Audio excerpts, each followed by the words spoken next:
Nós estamos na página 50, lidando com o processo básico de se tornar missionário. Agora, deixe-me fazer uma pergunta para vocês.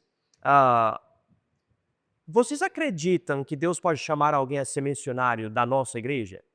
Vocês acreditam? Você acredita que é possível? Ele pode fazer isso de duas maneiras. Uma maneira é falar pelo Espírito Santo ao coração. A pessoa percebe, ok, Deus está me chamando a essa obra. O outro jeito é uma manifestação de dons e talentos na pessoa, e muitas vezes a igreja reconhece, chega ao ponto que a pessoa reconhece, Deus me preparou para esta obra. Então nós temos, por exemplo, aqui conosco hoje à noite o Afonso, né? Afonso, não sei o que Deus vai fazer na sua vida, né? Mas é possível ele operar de uma forma e um dia a igreja fala, Deus está fazendo algo contigo. E a igreja vai reconhecer, né? Agora, então, na semana passada, na aula anterior, aqui em lição 16, a gente viu esse chamado divino. E como Deus opera para a pessoa ir de uma pessoa, vamos dizer, normal, para uma pessoa que agora não é que agora é um missionário. Hoje à noite nós vamos ver a segunda parte disso, nesse processo básico de se tornar missionário, página 50, onde diz o comissionamento e envio pela igreja. E como eu falei para vocês, o nosso melhor exemplo na Bíblia que Deus nos deu, além de Jesus, é o apóstolo Paulo. Então, nós vamos chegar aqui, página 50, parte 2, diz aqui o missionário não é um profissional autônomo, ele é enviado com a autoridade e a afirmação de uma igreja local, e nós vamos ver o padrão bíblico de novo, que é esse apóstolo Paulo. Vamos abrir as nossas Bíblias no livro de Atos, e nós sabemos em Atos 9, Deus chamou esse homem a ser missionário. Deus leva esse homem, ele começa a pregar, mas Deus leva ele para a Arábia, outros lugares. Agora, aqui em Atos 11, a Bíblia diz, em versículo 25, e partiu Barnabé para Tarso a buscar Saulo, que era o nome de Paulo anteriormente. Então, Barnabé, esse homem de Deus, vai para esse lugar chamado Tarso para buscar Saulo. E diz aqui, e achando, o conduziu para Antioquia. E sucedeu que todo ano se reuniram naquela igreja e ensinaram muita gente, e em Antioquia foram os discípulos pela primeira vez chamados cristãos. Agora eu quero que vocês prestem atenção. Aqui em Atos 11, versículo 26, Saulo, que vai se tornar Paulo, ele já foi chamado, já foi salvo, já foi batizado. Agora, ele não foi como missionário para lugar nenhum, mas ele já está ensinando a palavra de Deus. Eu quero que vocês entendam essa parte é muito importante. Antes de Deus colocar você no seu ministério principal, ele já coloca você em outro ministério como uma forma de preparação e também para a igreja poder concordar com Deus, você realmente é preparado e perfeito para essa obra. Quando, por exemplo, Deus me chamou, Ele me chamou em 1997. Daí, depois disso, eu fui para a faculdade, depois eu me casei e depois nós fomos para a igreja que acabou nos enviando para cá. Nessa igreja, eu ensinava a palavra de Deus na faculdade, no seminário. A gente buscava crianças e levava as crianças de ônibus para a igreja. Eu ensinava dentro do ônibus. Nós levávamos as crianças para a escola dominical. Lá eu ensinava as crianças. A gente tinha outros projetos e eu ensinava a palavra, né? Eu não era missionário. Eu era tipo uma pessoa, vamos dizer, comum da igreja, mas eu estava ensinando a palavra. É muito importante que alguém que fala, Deus me chamou, eu quero que a igreja me envie, eu quero ir, vocês têm que me apoiar financeiramente, eu vou para tal lugar. Mas você vai ter que manifestar uma habilidade de ensinar a palavra, uma santidade na sua vida, um desejo de ganhar almas. às vezes acontece que um cara, ele logo do nada fala, mas Deus me chamou. E se Deus me chamou, você deve me apoiar. Não, calma, calma. Tem que ter algo claro, manifesto na sua vida, que a igreja local reconhece para você poder ir. Agora, dizendo isto, vamos para capítulo 13. Pulando o capítulo 12, indo para capítulo 13, e diz aqui em versículo 1, e na igreja que estava em Antioquia, havia alguns profetas e doutores, a saber, Barnabé e Simeão chamado Níger, e Lúcio, Cireneu e Manaém, que fora criado com Herodes, o tetrarca, e quem?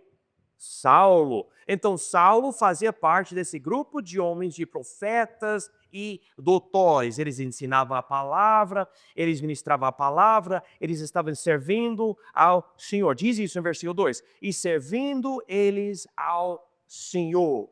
E nós vamos notar aqui, esses homens eram intensos servindo a Deus. Porque diz aqui, servindo eles ao Senhor e jejuando.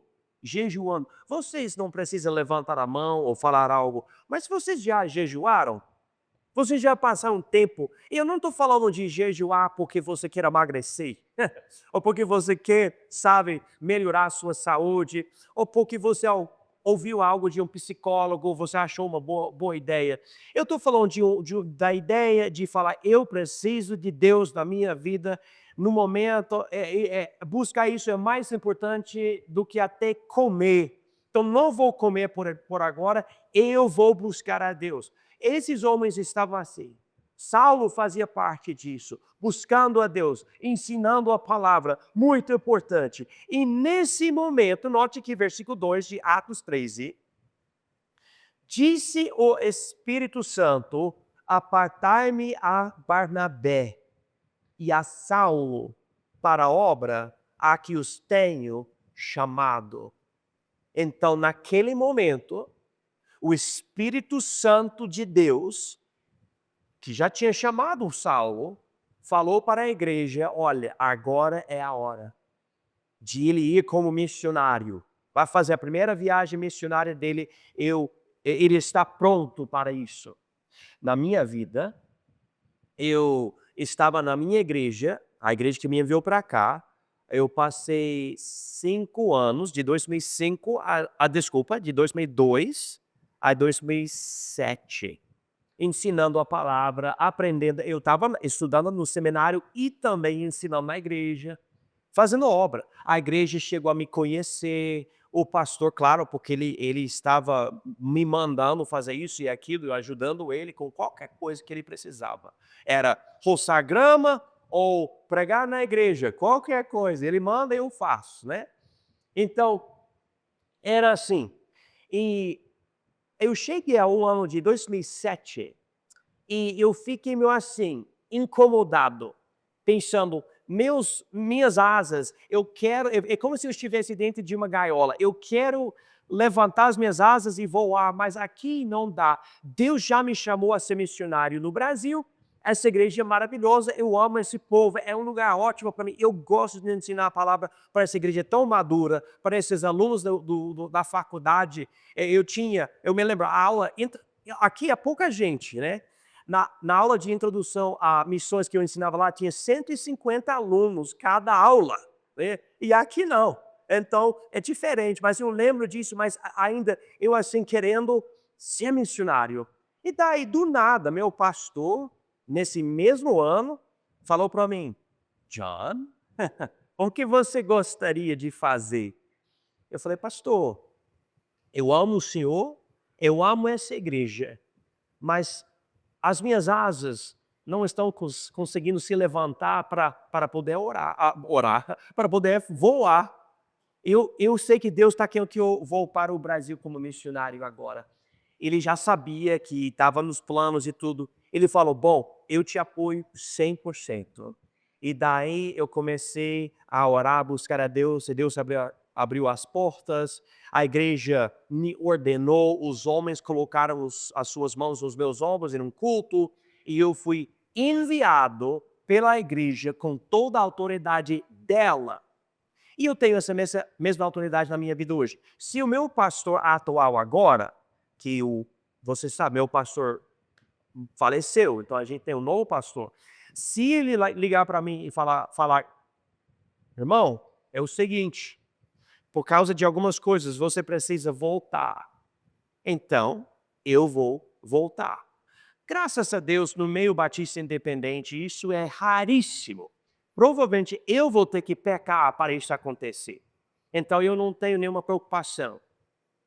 E a gente faz as coisas dessa forma porque na Bíblia nós não vemos em lugar nenhum uma igreja mandando em outras igrejas. Ou, por exemplo, quem já viu por aqui no Ouro Preto uma igreja que tem um pastor instalado e daí uma sede aqui, chama ele, tira ele e coloca outro pastor? Acontece, acontece. No meio batista independente, nós não enxergamos isso na Bíblia, então nós não fazemos isso.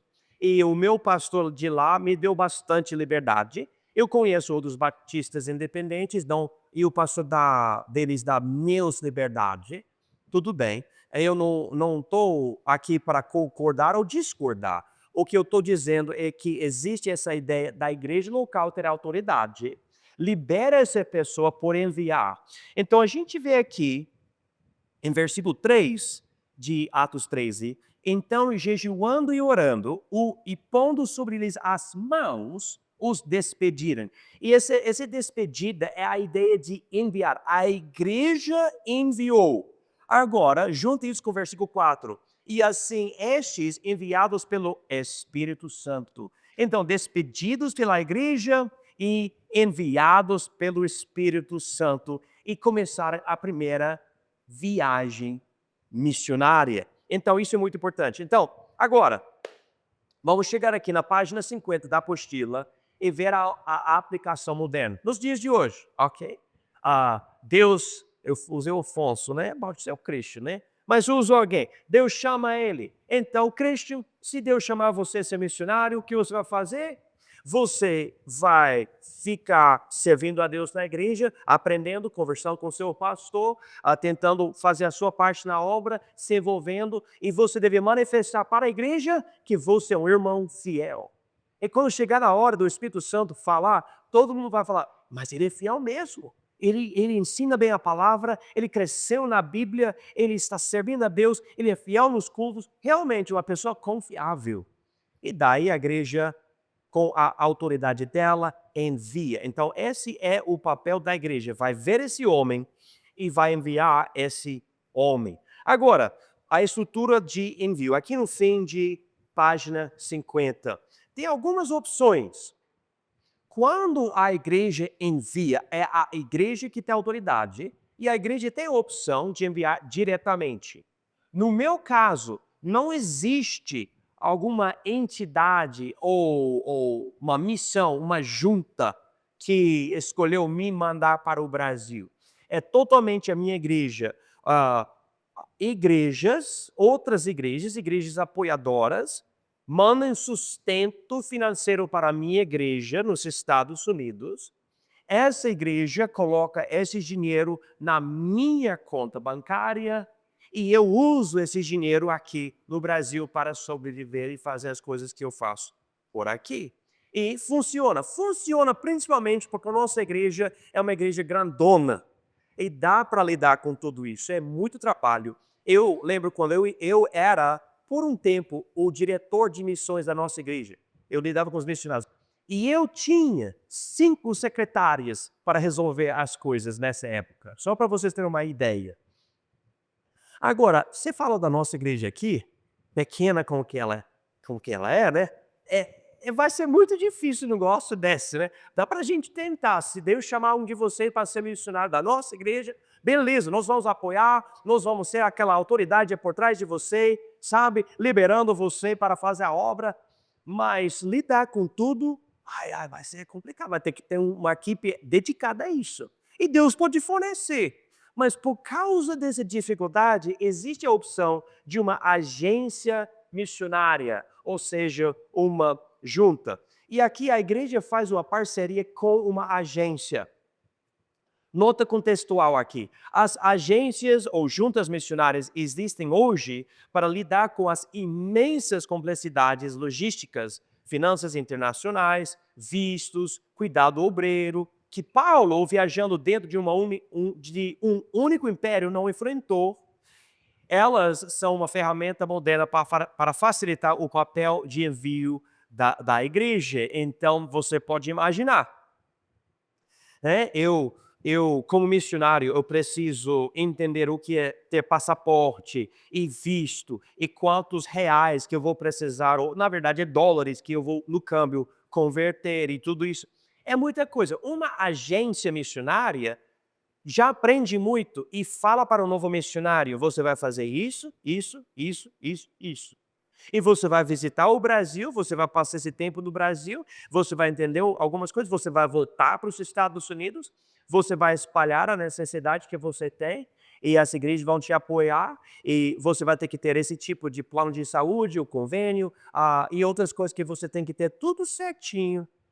Agora, uma igreja local pode também ajudar com todos esses detalhes, mas muitas vezes a igreja local não tem a mínima ideia, não sabe de nada. Por exemplo, a nossa igreja aqui, eu já ensinei vocês para formar uma equipe para ajudar novos missionários? Não, na verdade, nós estamos tendo agora essas aulas sobre introdução a missões agora. Mas não seria legal um dia a nossa igreja crescer e amadurecer para poder não somente enviar o missionário, mas ajudá-lo com todos os detalhes. Por exemplo, a gente manda ele para a África e esse missionário está lá e nossa igreja junta uma equipe que vai lá para passar umas semanas com ele e ajudar ele, volta para cá e a gente estrategicamente pensa sobre como ajudar e a gente manda algo, sei lá, seria muito legal. E pode acontecer um dia, mas no momento nossa igreja não chegou a esse nível, mas pode acontecer. Agora, o apóstolo Paulo, como eu li aqui para vocês agora, ele não precisou passar por muita coisa. Então, na época, não existia agência missionária ou uma junta. Paulo, ele queria ir para outro país, beleza. Não tinha que ter visto, não tinha que ter passaporte, nem precisou aprender outra língua, porque estava no Império Romano. E era muito fácil para ele nesse sentido. Agora, para eu poder chegar aqui, eu gastei milhares de dólares. E eu gastei mais dinheiro ainda para aprender a língua numa escola de línguas em São Paulo. E eu fui para a polícia militar, militar, né, lá em São Paulo, umas 40 vezes, ou federal, polícia federal, desculpa, polícia federal, umas 40 vezes na capital de São Paulo para poder lidar com coisas. Daí eu cheguei aqui em Rondônia, eu precisei ir para o mesmo lugar, em Ji-Paraná, né? E para resolver, Paulo não precisava mexer com essas coisas, não era o importante para ele. Então, hoje existe isso, existe a necessidade de uma igreja grandona, ou uma igreja bem organizada, ou até uma agência missionária. E graças a Deus, tem essas pessoas que querem ajudar. Vamos para a próxima página, por favor, onde diz o processo de candidatura. Um processo formal de avaliação para confirmar que o obreiro está pronto. Existe isso que eu já enfatizei, mas a igreja vai analisando a pessoa para ver se está onde deve estar mentalmente, fisicamente, espiritualmente, na família e tudo, para poder ser missionário. Agora vamos para o processo de acumular igrejas apoiadoras. Para ser missionário, você tem que ter apoiadores.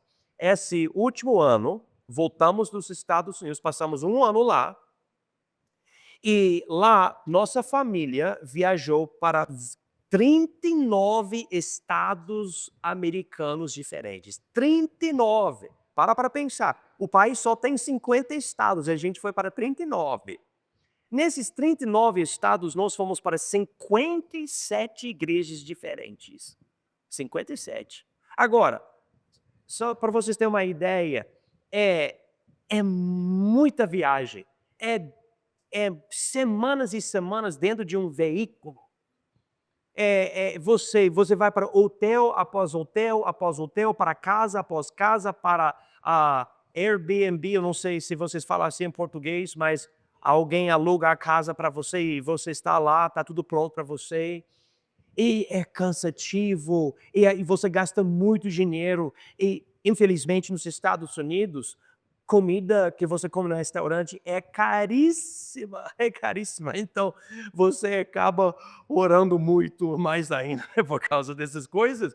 Mas é a vida, você vai e toda a comida por lá é comida processada, você vai engordando, engordando, engordando, né? E daí você volta para cá e cada vez que você volta, o brasileiro fala: "Ah, comeu bem, hein?" Mas é que é desse jeito, né, como que é a vida. E além disso, você vai para cada igreja e o povo dá mais comida ainda para você. E, então é assim, e você prega, e prega, e prega, e o tempo inteiro você está querendo estar no campo missionário, no meu caso, no Brasil. Eu queria estar aqui, mas eu precisei estar lá. Há muito prazer em passar tempo com as igrejas de lá, mas é um processo. É um processo que muitos não querem, né? E tem algumas opções. Primeiro método aqui é ser bivocacional.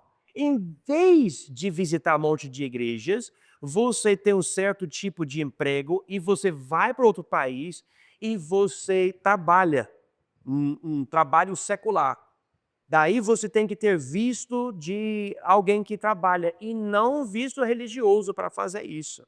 E daí você trabalha. Só que qual é o problema? Imagina eu trabalhando entre 40 e 50 horas por semana para tomar conta da minha família. Como que eu vou estudar a Bíblia, orar, fazer visitas, criar novos ministérios? Eu vou ficar exausto. Vocês vão ouvir uma pregação bem fraca, pelo menos de mim. Eu sei que há homens de Deus que conseguem fazer isso e pregam bem e tudo. Eu sou mais limitado nesse sentido. Eu preciso passar bastante tempo com a palavra de Deus para poder pregar algo bom e amplo. Mas tem homens que eliminam a necessidade de visitar várias igrejas e acumular elas, porque estão trabalhando um trabalho secular. O segundo método, procurar apoio por entrar em contato com pastores conhecidos e desconhecidos. Esse é o método que a maioria utiliza. Esse método é o método de ir para as igrejas por fazer o seguinte: você acorda às 8 da manhã na segunda-feira e você tem uma lista de nomes de pastores com número de celular e você liga. Ou liga para a igreja e conversa com a secretária da igreja, porque tem muita igreja lá que tem secretária. E você liga por horas. Almoço, você come, você volta, liga. Segunda-feira é só ligar para pastores. Pastores que você nem conhece, esperando que algum pastor vai atender. O missionário aprende algo. Pastor não gosta de atender com o telefone. Não gosta de conversar no telefone. Não, ele não. Daí, você luta para arrumar reuniões, para poder apresentar a obra. Não, mas eu sou missionário. Ah, mas missionário, eu não quero. Não quero. A gente não consegue apoiar. Eu estou falando meio engraçado, mas, irmãos, eu não estou falando falsidade. É real isso. É real, é muito missionário. Amém, muito missionário. Mas quando você é um pastor e você sabe que o missionário está legal porque ele quer e precisa de dinheiro. E cada missionário precisa de dinheiro. É difícil para o pastor e, infelizmente, tem muito pastor que acaba tendo um olhar meio negativo contra o missionário por causa disso. Agora, tem o terceiro método. Esse método aqui, orar, fazer jejum, evangelizar, fazer um ministério, pedir para Deus milagrosamente fornecer o dinheiro suficiente para poder ir ao campo e continuar no campo. Esse é o método promovido por missionários famosos como Hudson Taylor, que foi para a China, George Mueller, ele fundou orfanatos britânicos, e Amy Carmichael, na Índia. Essas três pessoas aqui, foram influentes na minha vida. E não somente essas pessoas, mas especialmente essas pessoas, de eu falar, eu sei que eu vou precisar do apoio de várias igrejas, mas eu não vou ficar ligando de 8 para 5 todo dia. Eu vou orar, eu vou estudar a palavra, eu vou jejuar, eu vou evangelizar, eu vou ser fiel na minha igreja e eu vou depender de Deus. E como eu falei para vocês, Deus ouviu as minhas orações e por 2 anos pastores decidirem me convidar para a igreja deles. E eu acabei indo e Deus nos deu o nosso sustento. E toda a glória vai para Deus, porque muito pastor nem conhecia, que entrava em contato comigo. Eu vou falar algo para vocês. Quando você depende de Deus desse jeito e Deus opera, a sua fé cresce muito. Você vê, meu Deus, é real. Você já sabia, você já colocou toda a sua fé nele para a sua salvação eterna. Mas ver ele operar assim ajuda muito. E daí o resultado, você não somente tem sustento, mas você já te colocou nas mãos dele e você está no campo com mais esperança. E você vê o povo, mas Deus está comigo, Deus me trouxe para cá, Deus fez esses milagres para eu estar aqui. Então você vem com esse ânimo e ajuda bastante. Agora, você tem o apoio e isso leva para o culto de envio ou comissionamento. Um culto formal, onde a sua igreja publicamente o recomenda a Deus para a obra. Isso pode incluir a ordenação do missionário. Vamos ver um versículo rapidinho, irmãos. 1 Timóteo, capítulo 4, versículo 14. E diz aqui, não desprezes o dom que há em ti, o qual te foi dado por profecia, com a imposição das mãos do presbitério. Esse é o segundo versículo hoje à noite que fala sobre a imposição das mãos. No meu caso, eu falei que a nossa igreja é grande, tem um palco alto. Eu estava em Pernambuco esses dias, eles me falaram, não fala palco, nossas igrejas são batistas independentes, não pentecostais, a gente não tem palco, é altar, pastor, é altar. Falei, tá bom, é altar. Que aqui eu falo que eu aprendi, né? Mas tá bom. É o altar. E eu vim para frente e tinha várias escadas no altar. Eu fiquei de joelhos e eu estava ali orando. E os homens, os diáconos e outros pastores e o nosso pastor chegaram e colocaram mão em mim e oraram por mim. Essa é a imposição. Quando no ministério você coloca a mão em alguém no ombro assim, na cabeça, nas costas, é uma forma de dizer, eu apoio você.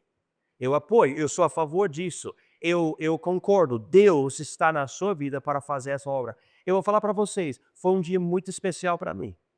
Muito especial. Muito mesmo. Poder ser enviado e ordenado pela nossa igreja lá nos Estados Unidos. Então, foi isso que aconteceu. Agora, na próxima aula, nós vamos ver essa terceira parte, quando você chega no campo e as coisas que começam quando você chegar.